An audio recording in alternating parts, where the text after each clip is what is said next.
Yes, CM Siddaramaiah ಅವರಿಗೆ ಸಂಬಂಧಿಸಿದಂತಹ ಒಂದು breaking news ಬಂದಿದೆ. ಸಿದ್ದರಾಮಯ್ಯ ಅವರಿಗೆ ಮತ್ತೆ ಸಂಕಷ್ಟ ಶುರುವಾಯ್ತಾ ಅನ್ನುವಂಥದ್ದು.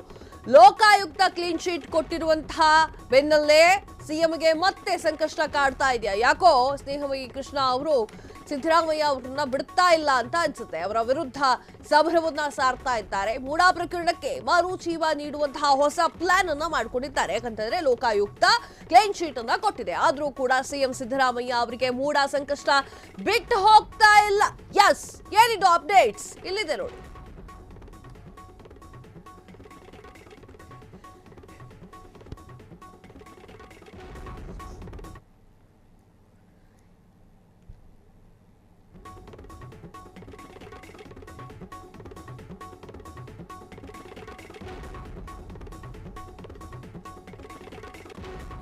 ಸಿಎಂ ಕುಟುಂಬದ ವಿರುದ್ಧ ಸ್ನೇಹಮಯಿ ಹೈಕೋರ್ಟ್ಗೆ ಮೊರೆ ಹೋಗಿದ್ದಾರೆ. ಮೂಡಾ ಪ್ರಕರಣವನ್ನ ಸಿಬಿಐ ತನಿಖೆಗೆ ವಹಿಸಲು ಮನವಿಯನ್ನ ಕೂಡ ಮಾಡಿಕೊಂಡಿದ್ದಾರೆ.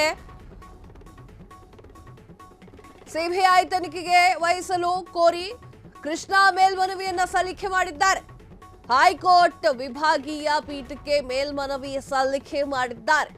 ಲೋಕಾಯುಕ್ತ ತನಿಖೆ ಪಾರದರ್ಶಕವಾಗಿಲ್ಲ ಅಂತ ಆರೋಪವನ್ನ ಮಾಡಿದ್ದಾರೆ. ಯಸ್, ಲೋಕಾಯುಕ್ತ ಕ್ಲೀನ್ ಶೀಟ್ ಅನ್ನ ಕೊಟ್ಟಿದೆ ಸಿದ್ದರಾಮಯ್ಯ ಅವರಿಗೆ. ಆದ್ರೂ ಸ್ನೇಹಮಯಿ ಕೃಷ್ಣ ಅವರಿಗೆ ಮೋಸ್ಟ್ಲಿ ದಾಹ ತೀರಿಲ್ಲ ಅಂತ ಕಾಣಿಸುತ್ತೆ. ಹೈಕೋರ್ಟ್ಗೆ ಮನವಿಗೆ ಹೋಗಿದ್ದಾರೆ. ಮೇಲ್ಮನವಿಯನ್ನ ಸಲ್ಲಿಸಿರುವಂತಹ ಕೃಷ್ಣ ಅವರು ಸಿಬಿಐ ತನಿಖೆಗೆ ವಹಿಸಬೇಕು ಈ ಒಂದು ಮೂಡಾ ಪ್ರಕರಣವನ್ನ ಅಂತ. ಅಂದ್ರೆ ಸಿದ್ದರಾಮಯ್ಯ ಅವರಿಗೆ ಇನ್ನೂ ಕೂಡ ಕೂರ್ಚಿ ಅಲ್ಲಾಡುವಂತಹ ಪರಿಸ್ಥಿತಿಯಲ್ಲೇ ಇದೆ.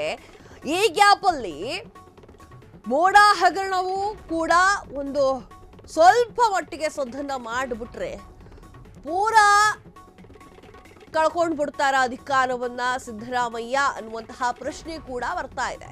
ಸಿಬಿಐ ತನಿಖೆಯನ್ನ ವಹಿಸಲು ಕೃಷ್ಣ ಅವರು ಮೇಲ್ಮನವಿಯನ್ನ ಸಲ್ಲಿಕೆ ಮಾಡಿದ್ದಾರೆ. ಹೈಕೋರ್ಟ್ ವಿಭಾಗೀಯ ಪೀಠಕ್ಕೆ ಮನವಿಯನ್ನ ಸಲ್ಲಿಕೆ ಮಾಡಿದ್ದಾರೆ.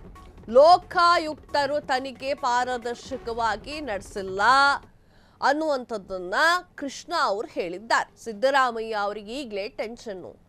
ಮೂಡಾದೊಂದು ಸ್ವಲ್ಪ ಮುಗೀತು ಅಂತ ಅನ್ಕೊಂಡ್ರೆ ಇಲ್ಲ, ಮುಗ್ದಿಲ್ಲ. ಸಿದ್ದರಾಮಯ್ಯ ಅವರ ಕುಟುಂಬದ ಎದುರು ಸ್ನೇಹಮಯಿ ಕೃಷ್ಣ ಸಮರಕ್ಕೆ ಸಿದ್ಧವಾಗಿ ನಿಂತುಕೊಂಡಿದ್ದಾರೆ. ಸಿದ್ದರಾಮಯ್ಯ ಅವರ ಮುಂದಿನ ನಡೆ ಏನಾಗಿರಬಹುದು? ಹಾಗಾದ್ರೆ ಮೂಡಾ ಪ್ರಕರಣವನ್ನ ಸಿಬಿಐ ತನಿಖೆಗೆ ಒಪ್ಪಿಸಬೇಕು ಅಂತ ಹೇಳಿ ಕೃಷ್ಣ ಮನವಿಯನ್ನ ಸಲ್ಲಿಕೆ ಮಾಡಿದ್ದಾರೆ. ಒಂದು ಕಡೆ ಕೂರ್ಚಿ, ಇನ್ನೊಂದು ಕಡೆ ಮೂಡಾ ಹಗರಣ. ಏನು ಮಾಡ್ಬೇಕಂತ ಸಿಎಂ ಸಿದ್ದರಾಮಯ್ಯ ಅವರಿಗೆ ಗೊತ್ತಾಗ್ತಾ ಇಲ್ಲ.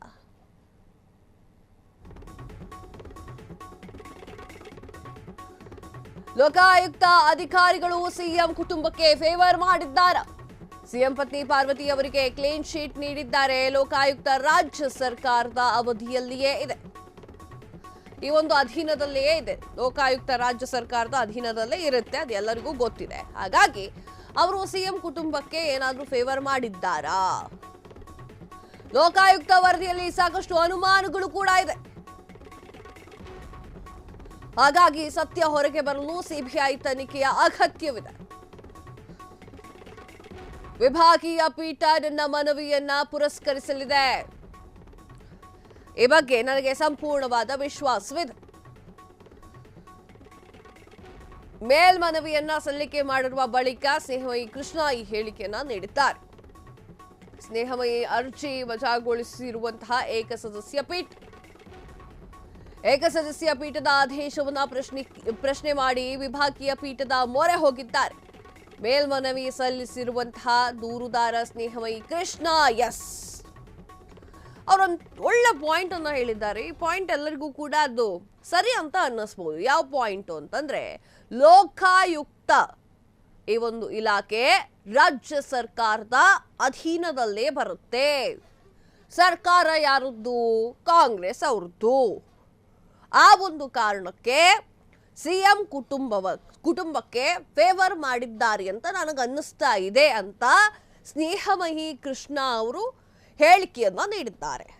ಹಾಗಾಗಿಯೇ ಸಿಎಂ ಕುಟುಂಬಕ್ಕೆ ಈ ಒಂದು ಸಂಸ್ಥೆ, ಇಲಾಖೆ ಹೆಲ್ಪ್ ಮಾಡಿದೆ, ಫೇವರ್ ಮಾಡಿರುವಂತಹ ಕೆಲಸಗಳನ್ನ ಮಾಡಿದೆ. ಲೋಕಾಯುಕ್ತ ವರದಿಯಲ್ಲಿ ನನಗೆ ಸಾಕಷ್ಟು ಅನುಮಾನಗಳಿದೆ. ಹೀಗಾಗಿ ಸತ್ಯ ಹೊರಗೆ ಬರೋಕೆ ಸಿಬಿಐ ತನಿಖೆ ಆಗಬೇಕು. ಲೋಕಾಯುಕ್ತರು ಸಿದ್ದರಾಮಯ್ಯ ಅವರಿಗೆ ಕ್ಲೀನ್ ಶೀಟ್ ಕೊಟ್ಟು ಕಳಿಸ್ಬಿಟ್ಟಿದ್ದಾರೆ. ಆದರೆ ಸತ್ಯ ಇನ್ನೂ ಹೊರಗೆ ಬರಬೇಕಾಗಿದೆ. ಅದಕ್ಕೆ ಸಿಬಿಐ ತನಿಖೆಯನ್ನ ಕೊಡಬೇಕು ಅಂತ ಹೇಳಿ ಸ್ನೇಹವಿ ಕೃಷ್ಣ ಅವರು ಪಟ್ಟು ಹಿಡಿದು ಕೂತ್ಕೊಂಡಿದ್ದಾರೆ. ವಿಭಾಗೀಯ ಪೀಠ ನನ್ನ ಮನವಿಯನ್ನ ಪುರಸ್ಕರಿಸಲಿದೆ. ಈ ಬಗ್ಗೆ ನನಗೆ ಸಂಪೂರ್ಣ ವಿಶ್ವಾಸವಿದೆ. ಸಿಬಿಐ ತನಿಖೆ ಕೊಟ್ಟೇ ಕೊಡ್ತಾರೆ ಅನ್ನುವಂಥದ್ದು ಮೇಲ್ಮನವಿ ಸಲ್ಲಿಸಿದ ಬಳಿಕ ಸ್ನೇಹಮಯಿ ಕೃಷ್ಣ ಅವರು ಇವಿಷ್ಟು ಹೇಳಿಕೆಗಳನ್ನ ನೀಡಿದ್ದಾರೆ.